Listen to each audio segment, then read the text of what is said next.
আসসালামু আলাইকুম। আল্লাহ সুবহানাহু ওয়া তাআলা জালেমদেরকে শুধরে দেওয়ার জন্য সুযোগ দেন, ছাড় দেন, কিন্তু ছেড়ে দেন না। গত 2-3 মাস আগে হয়তো দেখেছেন আমেরিকার লস অ্যাঞ্জেলাস এবং ক্যালিফোর্নিয়াকে আল্লাহ যেভাবে দাবানলের আগুনে ছারখার করে দিছে, সেই একইভাবে আল্লাহ সুবহানাহু ওয়া তাআলা আবার ইসরায়েলকে ধরছে। হয়তো আল্লাহ এটাকেও শিক্ষা দিবেন। হয়তো আল্লাহ সুবহানাহু ওয়া তাআলা মজলুম মুসলমানদের, মজলুম ফিলিস্তিনিদের দোয়া আল্লাহ হয়তো কবুল করছে।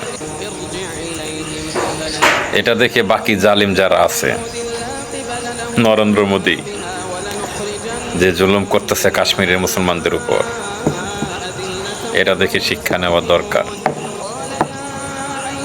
ধন্যবাদ সবাইকে।